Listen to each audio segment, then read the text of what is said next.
রে কলিজা আমার কলিজা পানি আমার নিমাই রে কেমনে মিলব আমি রাত কাজ বাবা পানি চাইছে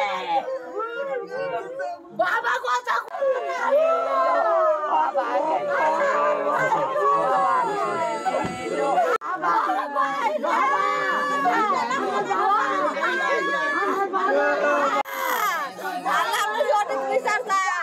আমার ভাইয়ের মরণের বিচার আমরা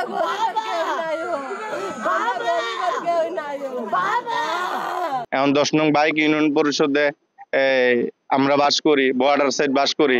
এখন তারা ব্যবসা করবে, আমরা নিরীহ যারা আছি তাদেরকে হুমকি ধুমকি দিয়ে কাজ করাবে, আবার তাদের মৃত লাশ যাবে জীবিত আসবে মৃত।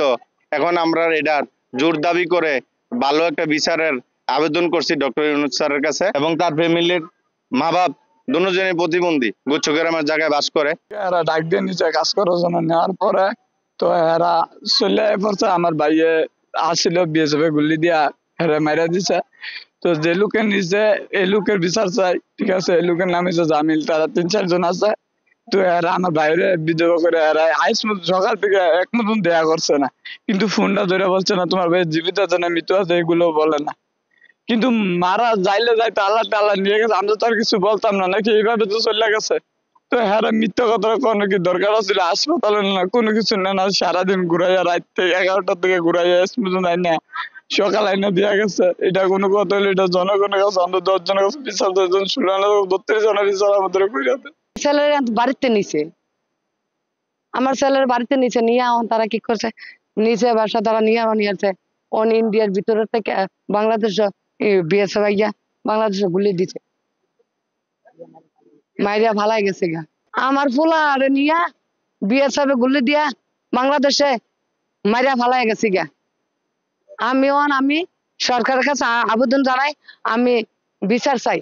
দেখুন, কয়েকদিন পরই আমাদের সীমান্ত এলাকায় হত্যাকাণ্ড হয়। বিএসএফ এর যে সদস্যরা ইন্ডিয়ান সীমান্তরক্ষী বাহিনীর, তারা এই পাখির মতো গুলি করে আমাদের দেশের যুবকদেরকে হত্যা করে।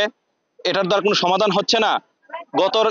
গতকালকেও রাত্রের বেলায় আমাদের মাদলা গ্রামের সীমান্ত এলাকায় গত সাকিব নামের 18 বছরের এক যুবককে তারা পাখির মতো গুলি করে হত্যা করেছে। আমাদের সীমান্তের এপারেই তারা বাংলাদেশের মধ্যে গুলি করে রেখে ফেলে যায়।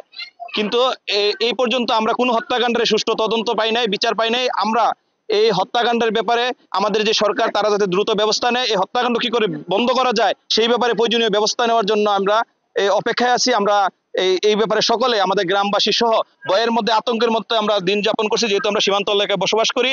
প্রত্যেক সময় আমাদের সীমান্ত এলাকায় এই কিছুদিন পর এই হত্যাকাণ্ডগুলো হচ্ছে।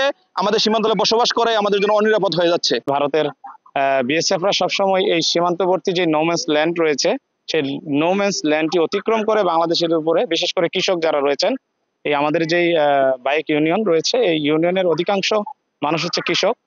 তারা বিভিন্ন কৃষি কাজে এবং রাখাল আছে যারা গরু নিতে যায়, প্রায় সময় তারা বিএসএফ এর হাতে তারা লাঞ্ছিত হতে হয়। এবং বেশ কিছুদিন আগেও কয়েকটি হত্যাকাণ্ডের এখানে মাদলা, খাদলা, শ্যামপুরের এদিকে কয়েকটি ঘটনা ঘটেছে। এটি আমরা এখানে স্থানীয় সাধারণ জনতা হিসেবে এটির তীব্র নিন্দা জানাই।